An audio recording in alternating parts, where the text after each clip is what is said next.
आणि यानंतरची बातमी आहे, इंधनाचा भडका उडालाय आज देशभरामध्ये आणि त्याचे अनेक परिणाम दिसत आहेत त्याबद्दलची।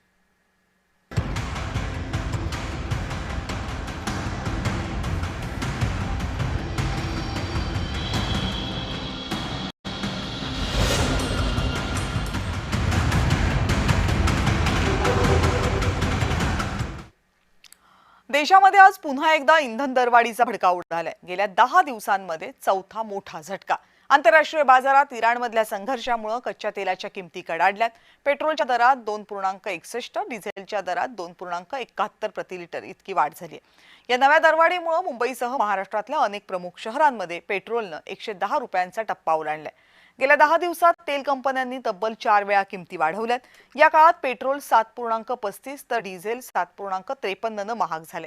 त्यामुळे आधीच महागाईनं होरपळलेल्या महाराष्ट्रातल्या जनतेच्या खिशाला कात्री लागली आहे। डिझेलच्या दरात 2.71 ची वाढ झाल्यामुळे मालवाहू ट्रकचा वाहतूक खर्च लगेच वाढणार आहे। याचा परिणाम मुंबई पुण्याच्या बाजारपेठांमध्ये येणारा भाजीपाला, दूध आणि इतर जीवनावश्यक वस्तूंच्या किमती होणार आहे। 2 दिवसात सर्वसामान्यांचं स्वयंपाकघराचं बजेट आणखी महागण्याची दाट शक्यता व्यापारी संघटनांनी व्यक्त केली आहे। पेट्रोलचे दर हे वाढतातच आहेत, त्यात काय नवल नाही आहे। पण आम्हाला असं वाटतं की आता जी युद्धजन्य परिस्थिती आणि या सगळ्यामध्ये जे मोदीजींनी वगैरे आव्हान केलेलं आहे, त्यामुळे पेट्रोलचे भाव हे अधिकाधिक वाढणार आहे। या नागरिकांनी म्हणजे त्यांनी तो ठरवून घेतलेलंच आहे। त्यामुळे मला असं वाटत नाही की येणाऱ्या काळात पेट्रोलचे भाव कमी होतील, ते वाढणारच आहेत। हो, वाढ तर झालेलीच आहे। गेल्या काही दिवस आपण बघतोच आहे की वाढ कंटिन्यू चाललेलीच आहे। आणि आता पण 120, मी आज सरप्राईज झालो सकाळी बघता की जे कालपर्यंत 103 झालं आहे, हो कालपर्यंत 108 160 108 जे 112 होतं स्पीड, जे आता 120 झालेलं आहे। आणि कोणत्या शहरामध्ये किती दरवाढ झाले यावर एक नजर टाकूयात। मुंबईमध्ये 111 रुपये 21 पैसे पेट्रोल, डिझेल 97 रुपये 83 पैसे। नाशिकमध्ये 112 रुपये 47 पैसे पेट्रोल, डिझेल 99 रुपये 11 पैसे। संभाजीनगरमध्ये पेट्रोल, कोल्हापूरमध्ये पेट्रोल 111 रुपये 77 पैसे, डिझेल 98 रुपये 46 पैसे। नागपूरमध्ये पेट्रोल 111 रुपये 70 पैसे, डिझेल 98 रुपये 76 पैसे। सोलापूरमध्ये पेट्रोल 111 रुपये 87 पैसे, डिझेल 98 रुपये 55 पैसे।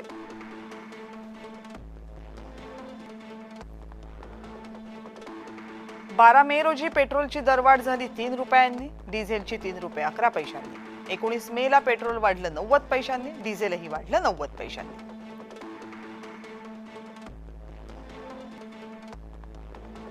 मग 23 मेला पेट्रोल 87 पैशांनी वाढलं, डिझेल 91 पैशांनी वाढलं। 25 मेला पेट्रोल 2 रुपये 61 पैशांनी तर डिझेल 2 रुपये 71 पैशांनी वाढलं।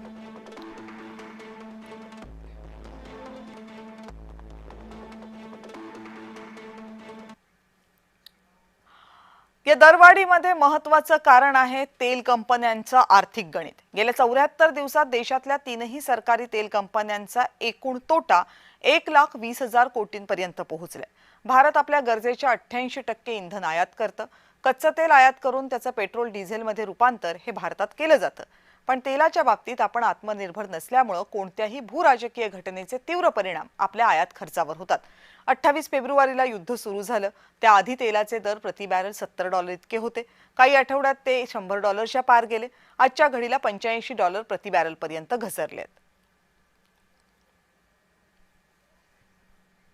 आता या विषयावर अर्थतज्ञ अभिजित फडणीस यांनी काय विश्लेषण केले पाहूयात।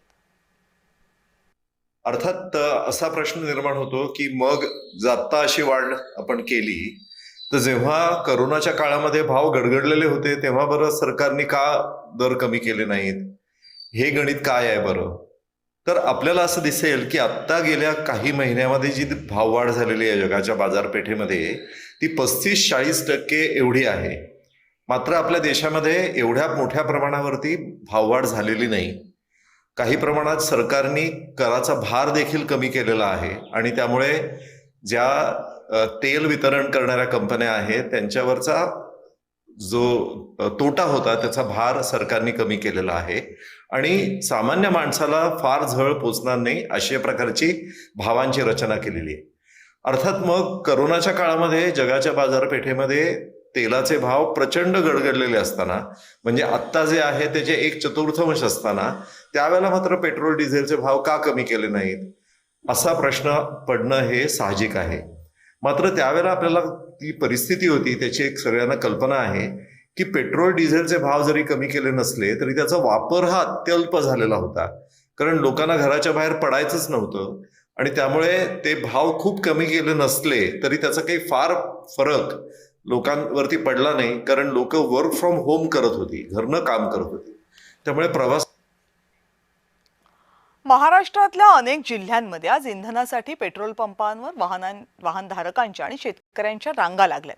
पश्चिम आशियामधील वाढत्या भूराजकीय तणावामुळे इंधनाचा पुरवठा बंद होणार अशा पसरलेल्या अफवा आणि पेट्रोल डिझेलच्या दरात झालेली वाढ यामुळे नागरिकांमध्ये प्रचंड भीतीचं वातावरण आहे. त्यामुळे मोठ्या प्रमाणावर पॅनिक बाईंग म्हणजे भीतीपोटी जी साठेबाजी होते ते सुरू झाले. मे महिन्याच्या पहिल्या पंधरवड्यात इंधनाची मागणी ही जवळपास 20% वाढली महाराष्ट्रातल्या काही जिल्ह्यांमध्ये. त्यामुळे राज्यातल्या 7,500 पेट्रोल पंपांपैकी 2,000 पेट्रोल पंप ड्राय अवस्थेमध्ये, म्हणजे तिथं कोणतंही इंधन नाहीये, इंधन संपलंय अशा परिस्थितीमध्ये येऊन पोहोचलेत.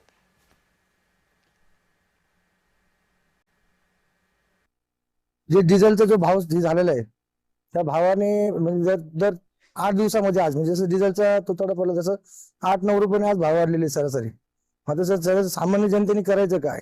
तेव्हा सरकारला एक विनंती आहे की शेतकरी आहे, दूध उद्योग आहे, जर दुधाचे भाव वाढत नाहीये, शेतकऱ्याला कांद्याला भाव नाही, याला भाव नाही, तर तुम्ही डिझेलचे भाव का वाढता? असं लय परेशानी चालू आहे. डिझेलच भेटत नाही, नाहीतर त्यांना त्रास होतो. आता पिढीतून निघल्यापासून आता दुसरा पंप पाहिजे, डिझेल मिळत नाही. काय मागणी करा? डिझेल लवकर मिळायला पाहिजे. महाराष्ट्राचे मुख्यमंत्री देवेंद्र फडणवीस यांनी या कृत्रिम इंधन टंचाईवर प्रतिक्रिया दिली आहे.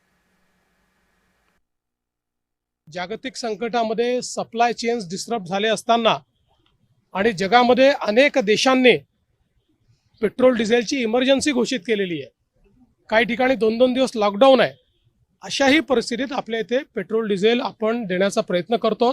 पुरवठ्यावर ताण येईल अशा प्रकारे कोणीही साठेबाजी करू नये. परिस्थिती नियंत्रणात आणण्याचा प्रयत्न चाललेला आहे. सर्व जिल्हाधिकाऱ्यांना सूचना दिलेल्या आहेत. काही पर्टिक्युलर गावांमध्ये, काही पर्टिक्युलर ठिकाणी मात्र जास्त हिंसक अशा पद्धतीचे त्या ठिकाणी प्रवृत्ती दिसते आहे. तिथे पोलिसांना देखील सांगितलेलं आहे की अशा प्रकारे जे विनाकारण हिंसा करत असतील त्यांच्यावर कारवाई केली पाहिजे.